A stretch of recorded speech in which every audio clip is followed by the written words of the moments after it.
Good afternoon, everyone, and thank you. Welcome to the State Attorney's Office again.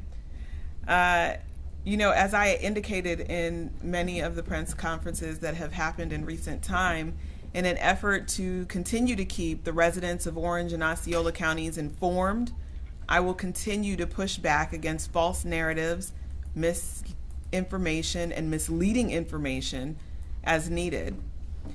Most recently, Osceola County Sheriff's Office Marco Lopez spoke with the media last week to call your attention to my office's alleged lack of prosecution of drug trafficking cases and my lack of imposing minimum mandatory sentences. Sheriff Lopez's comments were part of a seemingly coordinated attack in the state attorney's office following the governor's request for information about my office's prosecution numbers in the aftermath of the Pine Hills shooting that took place in February. Sheriff Lopez highlighted specific cases that our office has allegedly not prosecuted, and he also provided statistical data, and although I'm not sure where he got his data from, today I will provide accurate information and factual information to clear up any confusion that may exist. So I want to start by saying facts matter. I've said it now many times over the last several weeks, and I'm going to say it again today several times. Facts matter. And specifically, facts matter when you're dealing with a prosecutor's office. Because in order to protect the integrity of our system, when I go to court, I have to go with facts. When my assistant state attorneys go to court, they have to go with facts. They can't go with supposition. They can't go with what people feel. They can only go armed with facts and evidence that is necessary to prove cases beyond a reasonable doubt. Can you play it?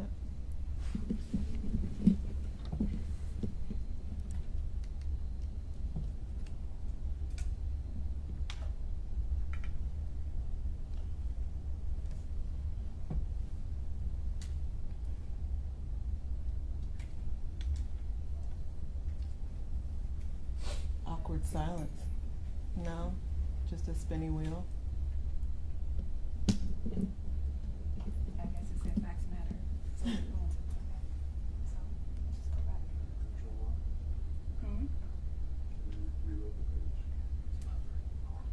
It's been buffering since 2:50. All right, well, Yeah, both are on. another fact is that our internet doesn't always work really well, and unfortunately I won't be able to play the fact, but it's okay because I have the statement written on the screen for you.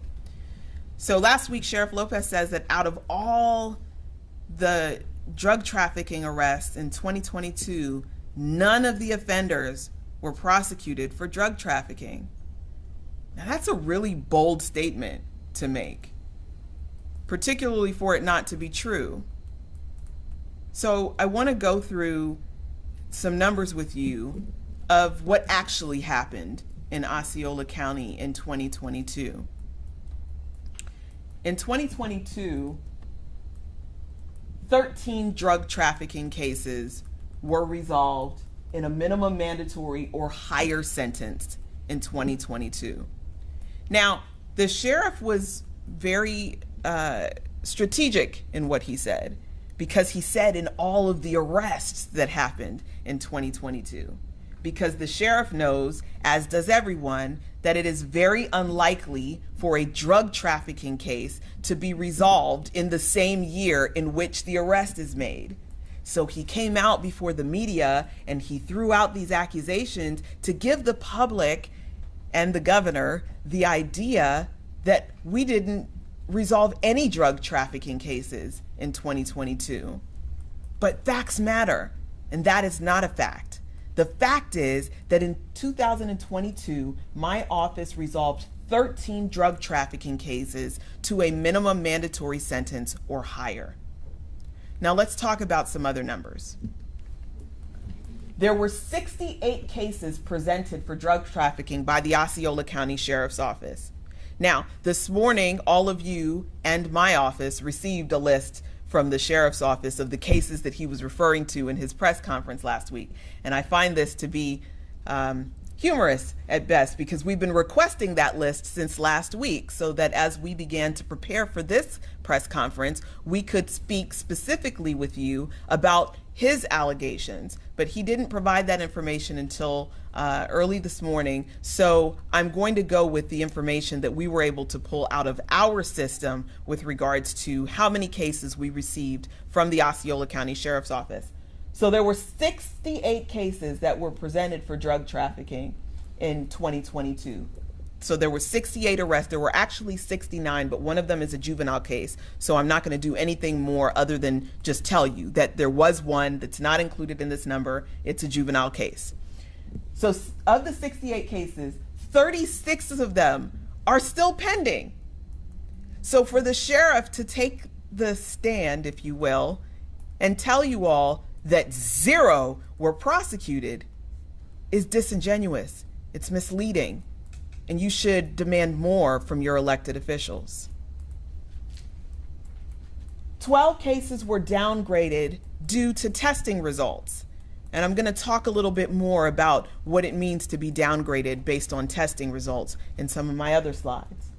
1 pled to a lesser offense, in keeping with, I told you all when I created my narcotics unit that we were focused on traffickers, that we were focused on drug trafficking organizations, and that we were going to work diligently to separate and differentiate addicts from traffickers.